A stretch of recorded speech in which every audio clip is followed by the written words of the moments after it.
നമസ്കാരം. The ഐഡം റിസാല update ഇന്ററാക്ഷൻസിലേക്ക് വീണ്ടും സ്വാഗതം. ഇന്ന് നമ്മോടൊപ്പം ഉള്ളത് പ്രമുഖ മാധ്യമ പ്രവർത്തകന് രാഷ്ട്രീയ നിരീക്ഷകനുമായ ആർ രാജഗോപാലാണ്. ഏറെക്കാലം ദ ടെലിഗ്രാഫ് പത്രത്തിന്റെ എഡിറ്ററായിരുന്ന രാജഗോപാൽ ആ പത്രത്തിന്റെ താളുകളിലൂടെ നമുക്ക് പരിചിതനാണ്. അദ്ദേഹം ആ പത്രത്തിന്റെ താളുകളിൽ നടത്തിയിട്ടുള്ള ധീരമായ പത്രപ്രവർത്തനവും ലോകമെമ്പാടും ശ്രദ്ധിക്കപ്പെട്ടിട്ടുള്ളതാണ്. രാജഗോപാൽ, ഈ ഇന്ററാക്ഷൻസിലേക്ക് സ്വാഗതം. നമ്മൾ നേരത്തെ സംസാരിച്ചതുപോലെ നമ്മൾ പശ്ചിമ ബംഗാളിലെ രാഷ്ട്രീയ സ്ഥിതിഗതികളാണ് നമ്മൾ പരാമർശിക്കാൻ പോകുന്നത്. താങ്കൾ കഴിഞ്ഞ ദിവസം വരെ കേരളത്തിലായിരുന്നു.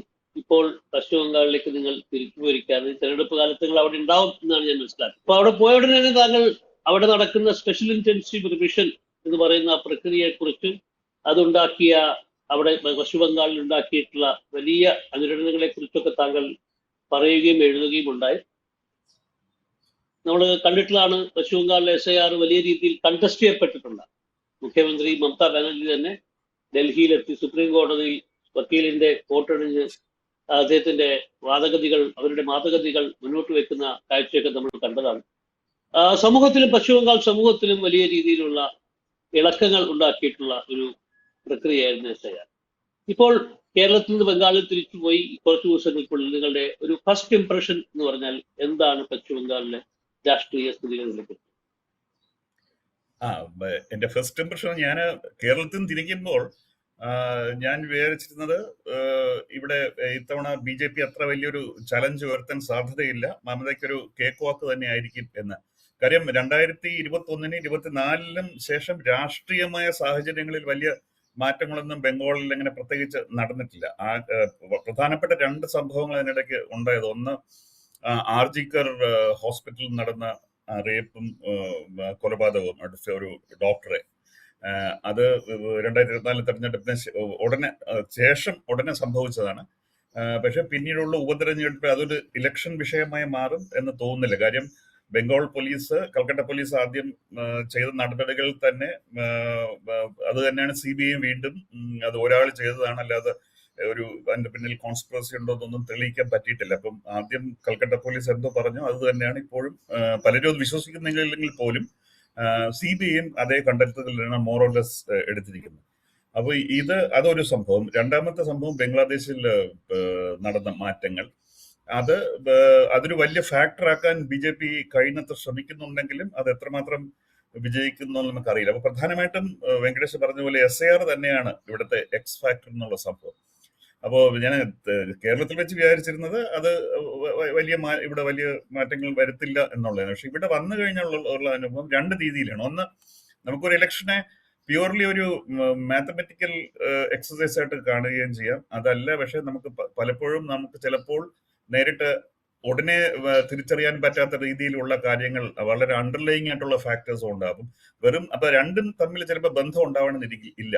അത് ഉദാഹരണത്തിന് ഈ SIR നമ്മൾ പ്യൂർലി മാത്തമെറ്റിക്സിൽ വെച്ച് നോക്കുകയാണെങ്കിൽ ഏകദേശം 1.2 crore 1 കോടിയിലധികം വോട്ടർമാർ ഇപ്പോൾ അവരുടെ അഫക്റ്റഡ് ആണ്. എന്ന് വെച്ചാൽ അതിൽ 60 ലക്ഷം പേരുടെ പേര് ഡിലീറ്റഡ് ആയി പോയിട്ടുണ്ട്. പിന്നീട് 60 ലക്ഷം പേര് അണ്ടർ അഡ്ജുഡിക്കേഷൻ എന്ന് പറഞ്ഞ് അവരുടെ പ്രോസസ് നടന്നുകൊണ്ടിരിക്കുകയാണ്. അപ്പോൾ രണ്ടും കൂടെ കൂട്ടുമ്പോൾ ഏകദേശം 1.2 crore.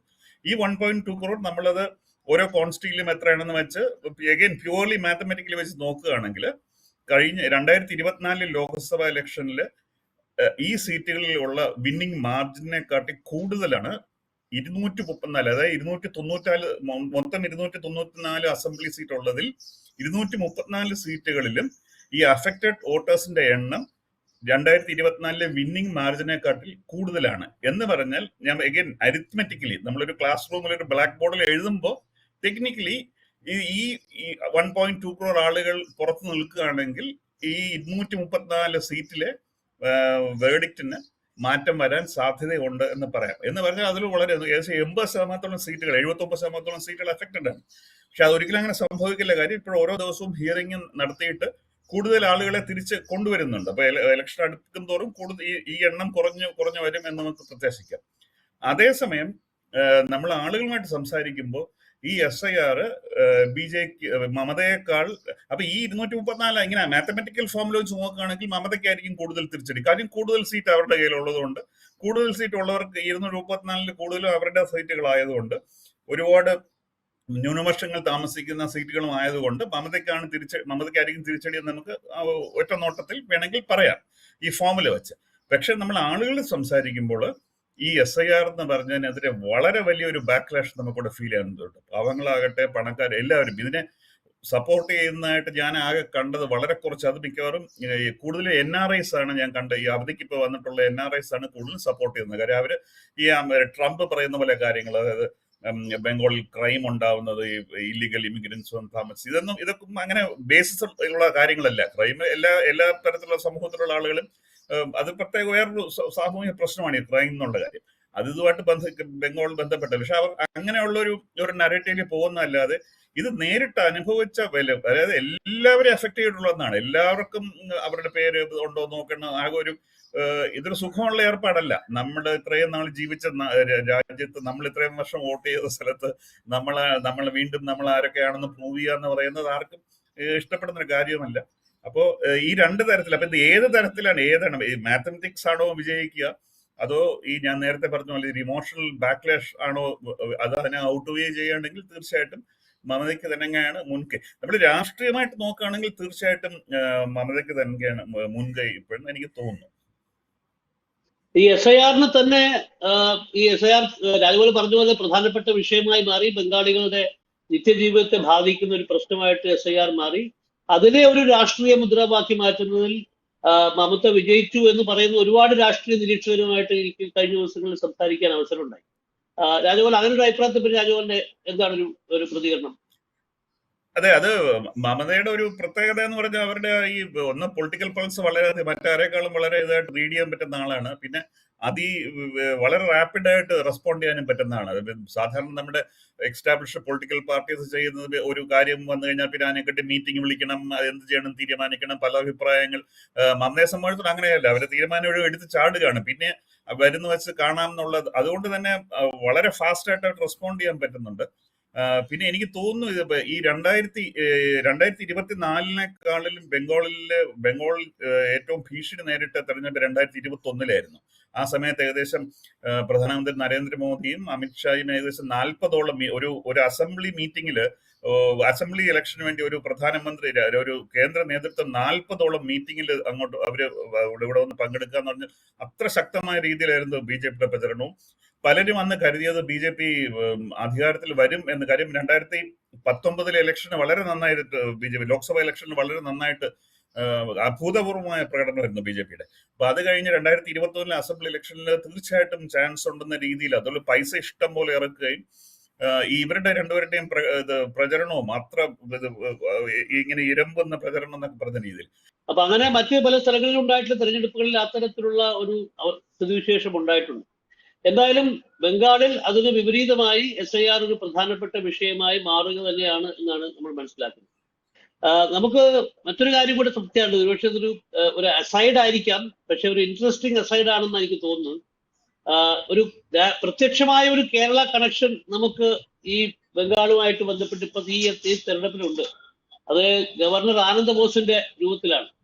ഗവർണർ ആനന്ദ് ബോസ് അവിടെ ഉള്ളതായിരുന്നു. അദ്ദേഹം മമതയ്ക്ക് എതിരായിട്ട് ബാറ്റ് ചെയ്യാൻ വേണ്ടിയിട്ട് അവിടെ കുറച്ചു കാലം പുറപ്പെട്ടതായിട്ടൊക്കെ നമ്മൾ കണ്ടിരുന്നു. പക്ഷേ അതെല്ലാം കഴിഞ്ഞിട്ട് ഇപ്പോൾ അദ്ദേഹം ആ സ്ഥാനത്ത് നിന്ന് മാറിയിരിക്കുകയാണ്. ഇപ്പൊ അദ്ദേഹം മമതയുമായിട്ട് ഒത്തുതീർപ്പാക്കിയതിന്റെ പേരിലാണ് അദ്ദേഹത്തെ മാറ്റിയത് എന്ന് പറയുന്ന ഒരു ശ്രുതിയുണ്ട്. അല്ല, അദ്ദേഹം കേരളത്തിൽ BJPയുടെ സ്ഥാനാർത്ഥിയാവും എന്ന് പറഞ്ഞ മറ്റൊരു ശ്രുതിയുണ്ട്. എന്താണ് രാജഗോപാൽ അവിടെ കേൾക്കുന്നത്? അല്ല, ഇവിടെ ഈ വിഷയത്തിൽ എനിക്ക് യാതൊരു താല്പര്യമില്ലായിരുന്നു. കാര്യം എന്നെ സംബന്ധിച്ചിടത്തോളം ശ്രീ ആനന്ദ ബോസിന്റെ മുൻഗാമിയും പിൻഗാമിയും ആനന്ദ ബോസും ഇവരും എല്ലാവരും ഒരേ തൂവൽ പക്ഷികൾ തന്നെയാണ്. അവരുടെ ഈ തമ്മിൽ ഭേദം ആര് എന്നൊരു പറയില്ല, അത്രേ ഉള്ളൂ. അല്ലാതെ ഇവരിൽ നിന്ന് ഞാൻ വലിയ വ്യത്യാസമൊന്നും കാണുന്നില്ല. കാര്യം ഒരു ഇലക്ട്രൽ മാൻഡേറ്റ് ഇല്ലാത്ത ഒരു വ്യക്തി ഇങ്ങനെ ഒരു സംസ്ഥാനത്തിന്റെ ഭരണത്തിലും മറ്റു കാര്യങ്ങളിലും ഇടപെടുന്നത്, ഇവിടെ ആയാലും കേരളത്തിലായാലും തമിഴ്നാട്ടിലായാലും എവിടെയായാലും നമുക്കത് ഒരിക്കലും ന്യായീകരിക്കാൻ പറ്റില്ല. അതുകൊണ്ട് അപ്പൊ ഇവിടെ പക്ഷെ ഞാൻ പറഞ്ഞു കേൾക്കുന്നത് സത്യമാണെന്ന് എനിക്കറിയില്ല. ഇവിടുത്തെ ലോക്കൽ BJP ആയിട്ട് ലോക്കൽ BJP ആയിട്ടെന്നല്ല, ലോക്കൽ BJPക്ക് ബംഗാൾ ബി ജെ പിക്ക് ആനന്ദ ബോസ് ചെയ്യുന്ന കാര്യങ്ങൾ ഇത്രയും പോരെ, കുറച്ചും കൂടെ വീര്യം വേണം എന്നുള്ള അഭിപ്രായമാണെന്ന് പറയുന്നു. കാര്യം അദ്ദേഹത്തിന് മുമ്പുണ്ടായിരുന്ന ജഗദീപ് ധങ്കർ, ഇപ്പോ ജഗദീപ് ധങ്കർ സ്വയം ഒരു വൈസ് പ്രസിഡന്റ് ആയിരുന്നു, അതിനുശേഷം സ്വയം ഒരു രക്തസാക്ഷിത്വം വരിച്ച് അദ്ദേഹം രാജിവെച്ച ശേഷം കഴിയുകയാണ്. പക്ഷെ അദ്ദേഹം ഇരുന്ന ഇവിടെ ഗവർണറിന്റെ സമയത്ത് ബംഗാൾ ബി ജെ പിയെക്കാട്ട് ശക്തമായി മമതയെ എതിർക്കുകയും പലരും ഇവിടെ പരിഹരിച്ച് രാജ്ഭവൻ ശരിക്കും ഒരു ബി ജെ പി ഓഫീസിന്റെ ഒരു സൂപ്പർ ബി ജെ പി ഓഫീസായി മാറി എന്ന രീതിയിൽ തന്നെ പ്രവർത്തിക്കുകയും ചെയ്യുന്ന സമയമാണ്. അപ്പൊ അത് വെച്ച് ബൈ കമ്പാരിസൺ ശ്രീ ആനന്ദ് ബോസ് കുറച്ചും കൂടെ ഫെയർ ആയിരുന്നു. അദ്ദേഹം ആ രീതിയിലൊന്നും പോയിട്ടില്ല.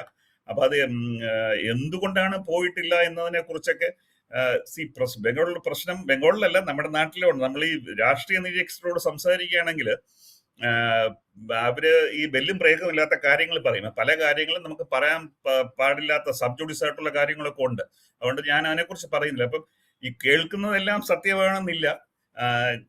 ഞാനും ആദ്യം കേട്ടപ്പോ എന്റെ ഫസ്റ്റ് റിയാക്ഷൻ വെങ്കടേഷ് പറഞ്ഞ പോലെ തന്നെ കേരളത്തിൽ എനിക്ക് തോന്നുന്നു ബി ജെ പി, കാര്യം ബി ജെ പിയെ സംബന്ധിച്ചുള്ള അദ്ദേഹം കേരളത്തിൽ വളരെ ജനസമ്മതനായ ഒരു കാൻഡിഡേറ്റ് ആയിരിക്കും. അദ്ദേഹം വളരെ പോപ്പുലർ ആണ് അവിടെ.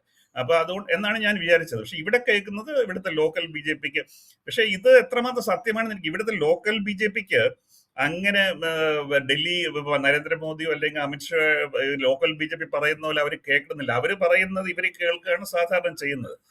സത്യത്തിൽ എനിക്ക് അറിയില്ല. മിക്കവാറും എല്ലാ സംസ്ഥാനങ്ങളിലും സ്ഥിതി അതാണ്. ഉത്തർപ്രദേശൊക്കെ പോലുള്ള സംസ്ഥാനങ്ങൾ ഒഴിച്ച് ഇപ്പൊ കേരളത്തിലെ ബി ജെ പി നേതാക്കന്മാരിൽ പലരുടെയും പേര് പോലും അമിത്ഷായ്ക്കൊക്കെ അറിയുമെന്ന് നമുക്ക് വലിയ സംശയമാണ്. അതുകൊണ്ട് ഇവിടുത്തെ ഈ ബംഗാളിൽ അമിത്ഷാ എടുത്തും മോദി എടുത്തും പറയാൻ ധൈര്യമുള്ളവർ തന്നെ എത്ര പേരുണ്ടെന്ന് എനിക്ക് അറിയില്ല അതിനെ കുറിച്ചുള്ള ഇതെന്താണെന്നുള്ളത്. അപ്പൊ എന്തായാലും ഈ തെരഞ്ഞെടുപ്പിന്റെ പൊതുചിത്രത്തിൽ ഇപ്പോൾ ബി ജെ പിയും മമതയും തന്നെയാണ് മുഖ്യമായിട്ടുള്ള പോരാളികൾ എന്നുള്ളത് കാര്യത്തിൽ സംശയമില്ല. കേരളത്തിൽ പ്രത്യേകിച്ച് താല്പര്യമുള്ള ഒരു കാര്യം, ഇടതുപക്ഷത്തിന്റെ റിവൈവൽ എന്തെങ്കിലും നടക്കാൻ സാധ്യതയുണ്ടോ?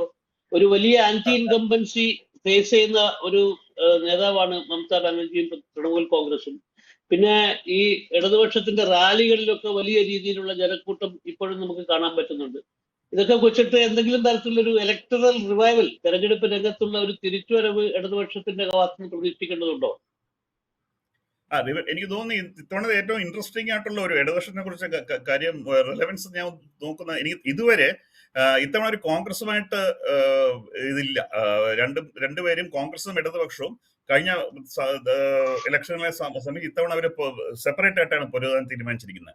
എന്നാലും ചിലപ്പോൾ ഗ്രൗണ്ടിൽ ചില അണ്ടർസ്റ്റാൻഡിംഗ് ഒക്കെ വരുന്ന ചിലർ പറയുന്ന കാര്യം പരിചയം. എന്നാലും അങ്ങനെ ഒറ്റയ്ക്ക് പൊരുതുകയാണെങ്കിൽ എത്രയാണ് ഇപ്പൊ ഇടതുപക്ഷത്തിന്റെ യഥാർത്ഥ സ്ട്രെങ്ത് എന്ന് നമുക്കറിയാം. അത് നമ്മൾ ശരി ഒരു തകർന്നടിഞ്ഞ ഒരു ഇവിടുത്തെ ഒരു സിസ്റ്റത്തിൽ നിന്ന് അത് തിരിച്ച് റിവൈവലിന് വേണമെങ്കിൽ ആദ്യം അറിയേണ്ടത് നമ്മുടെ സ്ട്രെങ്ത് എന്താണെന്നുള്ളത്, എത്രയാണ് നമ്മുടെ വീക്ക്നെസ്, എത്രയാണ് സ്ട്രെങ്ത് എന്ന് അറിയേണ്ടത് വളരെ അനിവാര്യമാണ്. അപ്പൊ ഈ ഇലക്ഷൻ എനിക്ക് തോന്നുന്നു ലെഫ്റ്റും നേരിടുന്ന അവരുടെ യഥാർത്ഥ സ്ട്രെങ്ത് എന്താണ്. പലപ്പോഴും കോൺഗ്രസുമായിട്ട് ചേരുമ്പോൾ ഇടതുപക്ഷത്തിന്റെ കോൺഗ്രസ് ആണ് കൂടുതലും ഗെയിൻ ചെയ്തിരിക്കുന്നത് പല സമയങ്ങളിലും ഇടതിനെക്കാട്ടി. എന്ന് മാത്രമല്ല കോൺഗ്രസിന്റെ വോട്ട് മിക്കവാറും നോർത്ത് ബംഗാൾ പിന്നെ ചില പോക്കറ്റ്സിൽ മാത്രമാണ്. അപ്പം കോൺഗ്രസിന്റെ വോട്ട് കിട്ടുമ്പോൾ നമ്മുടെ പൊതുവെ ഈ അലയൻസിന്റെ അവരുടെ അണ്ടർസ്റ്റാൻഡിംഗ് ഉള്ള ആ ഒരു ഗ്രൂപ്പിന്റെ കോൺഗ്രസ് പ്ലസ് ലെഫ്റ്റ് എന്നുള്ളതിന്റെ വോട്ട് ഷെയർ ചിലപ്പം വർദ്ധിക്കുമെങ്കിലും അത് ശരിക്കും അതിന്റെ ഒരു ഐഡിയൽ റെപ്രസെന്റേഷൻ അല്ല അത്. അപ്പൊ അതുകൊണ്ട് ഇത്തവണ ഒറ്റയ്ക്ക് മത്സരിക്കുന്നുണ്ട് ലെഫ്റ്റിന്റെ ശരിക്കുള്ള ഇപ്പോഴത്തെ എത്രയാണ് എന്നറിയാൻ അതിൽ കൂടുതലൊന്നും ഞാൻ അങ്ങനെ പ്രതീക്ഷിക്കുന്നില്ല. കോൺഗ്രസ് തൃണമൂലുമായിട്ട് ഒരു തരത്തിലുള്ള അഡ്ജസ്റ്റ്മെന്റ് വേണ്ടി ശ്രമിക്കുന്നു എന്ന് വാർത്തകൾ തെളിയിച്ച് കേൾക്കാണ്ട്, അത് പലതും ഒരു ടാക്ടിക്കലായിട്ട് ഒരു വിശാലമായ ഇന്ത്യ മുന്നണിയുടെ സാഹചര്യത്തിൽ അങ്ങനെ ഒരു ടാക്ടിക്കൽ അലയൻസിന് മമത തയ്യാറാവാൻ സാധ്യതയുണ്ട്. കോൺഗ്രസിന്റെ ബംഗാൾ നേതൃത്വവും ഞാൻ നേരത്തെ പറഞ്ഞതുപോലെ ബി ജെ പി കാട്ടി പരിതാപകരമാണ്. ഇവിടുത്തെ നേരത്തെ അധീർ രഞ്ജൻ ചൗധരി കോൺഗ്രസ് PCC പ്രസിഡന്റ് ആയിരുന്നപ്പോൾ അദ്ദേഹത്തിന് വളരെ ശക്തമായ ഒരു വോയിസ് ഉണ്ടായിരുന്നു. അദ്ദേഹം മമതയായിട്ട് യാതൊരു രീതിയിലും അടുക്കരുത് എന്നുള്ള, അദ്ദേഹം ഇടതുപക്ഷമായിട്ടിന്റെയും വളരെ മുഖ്യ ശത്രുവായിരുന്നു ഒരു കാലത്ത്. പക്ഷെ മമതയോടുള്ള അദ്ദേഹത്തിന്റെ ശത്രുത അതിനേക്കാൾ കൂടുതലായതുകൊണ്ട് അദ്ദേഹം ഇടതുപക്ഷവുമായിട്ട് കൈകോർക്കാൻ തയ്യാറായിരുന്നു. പക്ഷെ ഇപ്പൊ അധീർ രഞ്ജൻ ചൗധരി അദ്ദേഹമല്ല ഇപ്പൊ PCC പ്രസിഡന്റ്. അപ്പൊ ഇപ്പോഴത്തെ PCC പ്രസിഡന്റ് മമതയായിട്ട് അദ്ദേഹത്തിന് വർക്ക് ചെയ്യുന്നതിൽ അതുപോലെ അധീർ രഞ്ജനെ പോലെ വിരോധമില്ലെന്നാണ് കേൾക്കുന്നത്. പക്ഷെ അൾട്ടിമേറ്റ്ലി ഇത് വെങ്കടേഷ് പറഞ്ഞ പോലെ ഇത് കോൺഗ്രസ് അല്ല തീരുമാനിക്കേണ്ട, മമതയാണ്. മമതയ്ക്ക് ഇവരുടെ സപ്പോർട്ട് ആവശ്യമുണ്ടോ എന്നുള്ള കാര്യം മമതയാണ് തീരുമാനിക്കുന്നത്. മമതയുടെ മനസ്സിൽ ഇതിനെക്കുറിച്ച് എന്താണ് മനസ്സിലിട്ടെന്ന് അറിയില്ല. എന്ന് മാത്രമല്ല, ഇത് തീർച്ചയായിട്ടും എന്തെങ്കിലും ഉണ്ടെങ്കിൽ അത് തീരുമാനിക്കുന്ന ഡൽഹിയിൽ തന്നെയായിരിക്കും. മമതയും കോൺഗ്രസ് ഹൈക്കമാൻഡുമായുള്ള നേരിട്ടുള്ള ഇടപെടൽ. അതെനിക്ക് ബംഗാൾ ഘടകത്തിന് അതിനകത്ത് എന്തെങ്കിലും ഒരു റോള് ഞാൻ പ്രതീക്ഷിക്കുന്നില്ല. അപ്പൊ മമതയ്ക്ക് താല്പര്യമുണ്ടോ എന്നുള്ളതാണ് ഏറ്റവും പ്രധാനപ്പെട്ട കാര്യം. മാത്രമല്ല, കോൺഗ്രസ് മറ്റു പല സംസ്ഥാനങ്ങളിലും, ഉദാഹരണത്തിന് തമിഴ്നാടായാലും UP ആയാലും ഒക്കെ വെക്കുന്ന വലിയ വലിയ ഡിമാൻഡുകൾ സഖ്യകക്ഷികളെ വളരെ കൂടുതൽ പ്രശ്നത്തിലാക്കുന്ന രീതിയിലാണ്. പക്ഷേ പശ്ചിമ ബംഗാളിൽ മമതയുടെ സെക്കൻഡ് ഫിഡിൽ കളിക്കാൻ വേണ്ടി കോൺഗ്രസിലെ ഒരു വിഭാഗം തയ്യാറാവും എന്നാണ് ഞാൻ മനസ്സിലാക്കുന്നത്. പക്ഷെ എന്തായാലും അതിലേക്കൊക്കെ എത്താൻ വേണ്ടി ഇനിയും കുറെ ദിവസങ്ങൾ കൂടെ നമ്മൾ കാത്തിരിക്കേണ്ടതുണ്ട്. അപ്പൊ തെരഞ്ഞെടുപ്പിന്റെ ഒരു പൊതു ചിത്രം നമ്മളിപ്പോ ഏതാനും 3-4 ദിവസത്തിനകം തെരഞ്ഞെടുപ്പിന്റെ പ്രഖ്യാപനം ഉണ്ടാവും എന്നാണ് മനസ്സിലാക്കുന്നത്. നരേന്ദ്രമോദി നാളെ ആസാമിലേക്ക് പോകുന്നുണ്ട്. അപ്പൊ അദ്ദേഹം ആസാമിലേക്ക് അടുത്ത 2 ദിവസത്തിൽ അദ്ദേഹം ആസാമിൽ അദ്ദേഹത്തിന്റെ തെരഞ്ഞെടുപ്പിന് തൊട്ട് മുമ്പുള്ള പ്രഖ്യാപനങ്ങളൊക്കെ ഇപ്പൊ കേരളത്തിൽ നിന്ന് നടത്തിയിട്ടുള്ള പ്രഖ്യാപനങ്ങൾ പോലെയുള്ള ചില പ്രഖ്യാപനങ്ങളൊക്കെ നടത്തി കഴിഞ്ഞാൽ ഉടൻ ഞായറാഴ്ചയോ തിങ്കളാഴ്ചയോ തെരഞ്ഞെടുപ്പ് പ്രഖ്യാപിക്കപ്പെട്ടേക്കാം എന്നാണ് നമ്മൾ മനസ്സിലാക്കുന്നത്. അപ്പൊ എന്തായാലും ബംഗാളിൽ ഒരു പുതിയ ഡെവലപ്പിംഗ് സിറ്റുവേഷൻ ആണ്. രാജഗോപാൽ പറഞ്ഞിട്ടുള്ള ഈ SIR തന്നെയാണ് മുഖ്യമായിട്ടുള്ള ഒരു വിഷയം അവിടെ എന്നുള്ളത് പൊതുവിൽ തെരഞ്ഞെടുപ്പ് നിരീക്ഷകർക്കിടയിൽ കാണുന്ന ഒരു സംഭവമാണ്. ഇടതുപക്ഷത്തിന്റെ റിവൈവലിനെ പറ്റി രാജഗോപാൽ പറഞ്ഞതും വളരെ ശ്രദ്ധേയമായ ഒരു കാര്യമാണ്. കോൺഗ്രസിന്റെ ഈ മമതയുമായി ചേരാനുള്ള അവരുടെ തയ്യാറെടുപ്പ് എവിടം വരെ ആവും എന്നുള്ളത് നമ്മൾ കണ്ടറിയണം. ഇതൊന്നും അല്ലാതെ, ഈ പറഞ്ഞ കാര്യങ്ങളല്ലാതെ ആന്റി ഇൻകംബൻസിയുമായി ബന്ധപ്പെട്ടിട്ട്, ജാതി രാഷ്ട്രീയവുമായി ബന്ധപ്പെട്ടിട്ട്, ബംഗ്ലാദേശിലെ സ്ഥിതിവിശേഷവുമായി ബന്ധപ്പെട്ട് അവിടെ ഉണ്ടായിട്ടുള്ള അവിടുത്തെ മൈനോറിറ്റികളായ ഹിന്ദുക്കൾക്കെതിരായിട്ടുള്ള ആക്രമണങ്ങളുമായി ബന്ധപ്പെട്ടിട്ട് ഒക്കെയുള്ള ഒരു പ്രതികരണം, അതിന്റെ ഒരു റിയാക്ഷൻ, അതിന്റെ എന്തെങ്കിലും തരത്തിലുള്ള ഒരു അനുരണനങ്ങൾ നമുക്ക് പശ്ചിമ ബംഗാളിൽ തെരഞ്ഞെടുപ്പിൽ പ്രതീക്ഷിക്കേണ്ടതുണ്ട്. ബംഗ്ലാദേശ് തീർച്ചയായിട്ടും അതിന് കുറച്ചൊക്കെ ബോർഡർ സ്ട്രീറ്റ് ഡിസ്ട്രിക്റ്റിൽ എന്തായാലും കാണും. കൽക്കട്ടയിൽ ഇപ്പോഴും ആ പഴയ ഡയറക്റ്റ് ആക്ഷൻ സമയത്ത് നടന്നിട്ടുള്ള അക്രമങ്ങളുടെയൊക്കെ ഓർമ്മകളുള്ള ഒരു അല്ലെങ്കിൽ ആ കഥകൾ കേട്ടിട്ടുള്ള, പിന്നെ അത് പെരുപ്പിച്ച് അതിനെ നമ്മൾ വെപ്പണൈസ് ചെയ്യുന്ന, ഇൻഫർമേഷൻ വെപ്പണൈസ് ചെയ്യുന്ന ഒരു ജനറേഷനാണ്. അങ്ങനെ ഒരു സംഭവം നടക്കുന്നുണ്ട്. അപ്പം അത് തീർച്ചയായിട്ടും ആ ഫാക്ടർ പ്ലേ ചെയ്യും. അത് പക്ഷെ ഇപ്പൊ ഞാൻ പറഞ്ഞ പോലെ എല്ലാം SIR ഇങ്ങനെ ഓവർഷാഡോ ചെയ്യുന്ന നിൽക്കുന്നതുകൊണ്ട് എനിക്കും അതിനൊരു വ്യക്തമായിട്ടുള്ള ഇത് കിട്ടില്ല. ഞാൻ ആദ്യം ഇവിടെ വരും മുമ്പ് വരെ ഞാൻ പ്രതീക്ഷിച്ചിരുന്നത് SIR-നെ കേട്ടുള്ള വലിയ സംഭവം ഈ ബംഗ്ലാദേശ് അതിനെ, പക്ഷെ എനിക്ക് തോന്നുന്നു ബംഗ്ലാദേശിൽ ഇപ്പോ ഈ ഖലദസിയുടെ മകൻ അധികാരത്തിൽ വരികയും ഇന്ത്യ ഗവൺമെന്റ് അവരുമായിട്ട് ബന്ധം ഇംപ്രൂവ് ചെയ്യാൻ ശ്രമിക്കുന്നതുകൊണ്ട് BJP ഇത് എത്രമാത്രം ഈ ഇഷ്യൂ ഫ്ലാഗ് ചെയ്യുന്നതിനെ കുറിച്ച് ഇപ്പോൾ ചെറിയൊരു സംശയമുണ്ട്. കാര്യം ഇപ്പൊ ഇന്ത്യ അവരുമായിട്ട് ബന്ധം പുനഃസ്ഥാപിക്കാനും മറ്റു കാര്യങ്ങളും ശ്രമിച്ചുകൊണ്ടിരിക്കുന്നുണ്ട്. അപ്പൊ ഇതും ഞാൻ നേരത്തെ പറഞ്ഞ പോലെ ചിലപ്പോൾ സ്റ്റേറ്റ് BJP-യുടെ കയ്യിലായിരിക്കില്ല. സംസ്ഥാന BJP-യുടെ കയ്യിലായിരുന്നു വിഷയമെങ്കിൽ അവരതിനെ വളരെ വഷളാക്കിയതിന് യാതൊരു സംശയമില്ല. ഇവിടുത്തെ BJP പല നേതാക്കൾ അതിനകത്ത് വളരെ പ്രാഗൽഭ്യമുള്ളവരാണ്, ഇങ്ങനെയുള്ള കാര്യങ്ങളെ വഷളാക്കുന്നതിന് പ്രാഗൽഭ്യമുള്ളവരാണ്. പക്ഷെ ഈ കേന്ദ്രവും ബംഗ്ലാദേശുമായിട്ട് ഇപ്പം ചില സംഭാഷണങ്ങളും കാര്യങ്ങളൊക്കെ നടക്കുന്നത് കൊണ്ട് എത്രമാത്രം ഏത് ലിമിറ്റ് വരെ പോകുന്നുള്ളതിനെ കുറിച്ച് തീർച്ചയില്ല. എന്നാലും അവിടെ എവിടെയൊക്കെ അവസരം കിട്ടുമ്പോൾ BJP അത് ഉപയോഗിക്കുന്നുണ്ട്. അതായത് ബോർഡർ ഡിസ്ട്രിക്റ്റിലൊക്കെ ജമാഅത്ത് ഒരുപാട് വളരുന്നുണ്ട്, വലിയ ഡേഞ്ചർ ആണ്. അപ്പൊ അതാണ് എനിക്ക് ഏറ്റവും വലിയ പ്രധാന പ്രശ്നം. പക്ഷെ അൺഫോർച്ചുനേറ്റ്ലി ഇതെല്ലാം നടക്കുമ്പോൾ ചർച്ച ചെയ്യപ്പെടാത്ത വിഷയം, ബംഗാളിൽ നേരിടുന്ന ഏറ്റവും രൂക്ഷമായ പ്രശ്നം, അത് നമുക്ക് കേരളത്തിലും നമുക്ക് കാണാവുന്നതാണ്, തൊഴിലില്ലായ്മ എന്ന പ്രശ്നം. അതുകൊണ്ടാണല്ലോ കേരളത്തിൽ എത്രത്തോളം അതിഥി തൊഴിലാളികൾ എന്ന പേരിലുള്ള ആളുകൾ അങ്ങോട്ട് ഒഴുകുന്നത്. ആ ഒഴുക്കിന് ഒട്ടും കുറവ് വന്നിട്ടില്ല. ബംഗാളിനെ നേരിടുന്ന ഏറ്റവും വലിയ പ്രശ്നം അത് തന്നെയാണ്. അത് മമതയും വേണ്ട രീതിയിൽ അഡ്രസ് ചെയ്യുന്നില്ല. പക്ഷെ ഈ BJP എന്ന് പറഞ്ഞ പ്രതിപക്ഷം അതിൽ നിന്നും ഫോക്കസ് ചെയ്യാതെ ഇങ്ങനെയുള്ള വൈകാരികമായ ഇഷ്യൂകളിൽ, SIR, ബംഗ്ലാദേശ്, ഇങ്ങനെയുള്ള പ്രശ്നങ്ങളിൽ പൂജ അനുവദിക്കുന്നില്ല എന്നുള്ള ഇങ്ങനെ ഉള്ള ഹിന്ദുത്വ സിംബോളിസവും അതിനെക്കുറിച്ച് ഉള്ള പ്രശ്നങ്ങളുണ്ട്. ഈ മനുഷ്യനെ ബാധിക്കുന്ന പ്രശ്നങ്ങളൊന്നും വേണ്ട രീതിയിൽ ചർച്ച ചെയ്യപ്പെടുന്നില്ല എന്നുള്ള അതൊരു യാഥാർത്ഥ്യമാണ്. അല്ല, ഇപ്പൊ ഉദാഹരണത്തിന് ഈ കോസ്മെറ്റിക് ആയിട്ടുള്ള ഡെവലപ്മെന്റ്സ് ആണ് മിക്കവാറും എല്ലാ നമ്മുടെ രാഷ്ട്രീയത്തിന്റെയും മുഖമുദ്രയെ മാറിയിരിക്കുന്നത് കോസ്മെറ്റിക് ഡെവലപ്മെന്റ് ആണ്. അപ്പൊ അതിനോടൊപ്പം തന്നെ ഈ ഡോൾസ് നൽകുന്ന, അതായത് കിറ്റ് നൽകുക അല്ലെങ്കിൽ ഡോൾ നൽകുക, അത്തരം പോളിറ്റിക്സിൽ മമതാ ബാനർജി എവിടെ നിൽക്കുന്നത്? അത് മമത 2021 തന്നെ വളരെ മുന്നിലാണ് ആ കാര്യത്തിൽ. ഏകദേശം ഞാൻ അന്ന് ഇപ്പോഴത്തെ ലേറ്റസ്റ്റ് കണക്ക് എനിക്ക് അറിയില്ല, 2021 ഒരു സമയം ഏകദേശം 84% ബംഗാൾ, അതായത് 84% വോട്ടേഴ്സ് അവര് മമതയുടെ ഏതെങ്കിലും ഒരു സ്കീമിന്റെ ബെനിഫിഷ്യറി ആയിരുന്നു. ഉദാഹരണത്തിന് ഇപ്പൊ സാധാരണഗതിയിൽ എന്നെ പോലെ ഒരാൾക്ക് ഒരു മധ്യവർഗത്തിൽപ്പെട്ടവർക്ക് അങ്ങനെ വലിയ ബെനിഫിറ്റ്സ് ഒന്നും കിട്ടാറില്ല ഇങ്ങനെയുള്ള കാര്യം. പക്ഷേ ഇവിടെ ഒരു ചികിത്സ ഒരു ഇൻഷുറൻസ് ഉണ്ട്. അത് ഇൻഷുറൻസ് അത് ഏത് പ്രൈവറ്റ് ഹോസ്പിറ്റലിൽ നമുക്ക് പോയി, അത് മിക്കവാറും എല്ലാ പ്രൈവറ്റ് ഹോസ്പിറ്റലിലും പോയിട്ട് അപ്പൊ എനിക്കും ആ ബെനിഫിറ്റ് കിട്ടും. അത് അവര് പിന്നെ അത് ചെയ്തിരിക്കുന്നത് നമ്മുടെ വീട്ടിലെ വനിതയാണ് അതിന്റെ ആ ഇൻഷുറൻസ് പോളിസിയുടെ മെയിൻ ഓപ്പറേറ്റർ എന്ന് പറഞ്ഞാൽ എന്റെ ഭാര്യയാണ് എന്റെ ഓപ്പറേറ്റർ. അപ്പൊ എന്റെ ഭാര്യയുടെ അനുവാദം ഉണ്ടെങ്കിൽ എനിക്ക് ഹോസ്പിറ്റലിൽ പോയി അയച്ചത്. അതൊക്കെ നല്ല എംപവർ ചെയ്യുന്ന കാര്യങ്ങളാണ്. അപ്പൊ 84% ആളുകളെ അവരുടെ ഏതെങ്കിലും ഒരു സ്കീമിന്റെ ബെനിഫിഷ്യറി ആവുമെന്ന് പറഞ്ഞാൽ she is way head of it. പക്ഷെ അന്ന് ഈ നമ്മുടെ ഇവിടുത്തെ ഈ റിഫോം ഫ്രീ മാർക്കറ്റ് ഇക്കണോമിസ്റ്റുകളും ഒരുപാട് വിദഗ്ധരുണ്ടല്ലോ, അവരൊക്കെ പരിഹസിക്കുമായിരുന്നു, പൈസയൊക്കെ ഇങ്ങനെ അടിച്ചു കളയുകയാണ്, പൊട്ടിച്ചു കളയുകയാണെന്നൊക്കെ. ഇപ്പം ബീഹാറിൽ 10,000 രൂപ കൊടുത്ത അതൊരു വലിയ ചാണക്യന്റെ തന്ത്രമായിട്ടൊക്കെ പറയുന്നുണ്ട്. അത് വലിയൊരു ഇക്കണോമിക് റെവല്യൂഷനായിട്ട് പറയുന്നുണ്ട്. ഇപ്പൊ ആളുകൾ മിണ്ടായിരിക്കും. പക്ഷെ Mamata she was way head of others in this. ചുരുക്കി പറഞ്ഞാൽ ഈ രാഷ്ട്രീയ കരുനീക്കങ്ങളിൽ ഏറെ മുന്നിൽ നിൽക്കുന്ന ഒരു മമതയെ തന്നെയാണ് തെരഞ്ഞെടുപ്പ് പ്രഖ്യാപനത്തിന് തൊട്ട് മുമ്പ് നമ്മൾ കാണുന്നത്. SIR-നെ അടക്കം തനിക്ക് അനുകൂലമായ ഒരു രാഷ്ട്രീയ ഘടകമാക്കി മാറ്റുന്നതിൽ മമത ഒരു വലിയ പങ്ക് വരെ വിജയിച്ചിരിക്കുന്നു എന്നുള്ളതാണ്. അപ്പൊ എന്തായാലും വരും ദിവസങ്ങളിൽ പശ്ചിമ ബംഗാൾ തെരഞ്ഞെടുപ്പുകളിലെ അതിന്റെ സന്നാഹങ്ങളും അതിന്റെ ഒരുക്കങ്ങളും ഒക്കെ മുന്നോട്ട് പോകുമ്പോൾ, പോരാട്ടം മുറുകുമ്പോൾ നമ്മൾ വീണ്ടും കണ്ടുമുട്ടാം. അതുവരെ തൽക്കാലത്തേക്ക് വിട പറയാം. താങ്ക് യു രാജഗോപാൽ, നന്ദി. Thank you.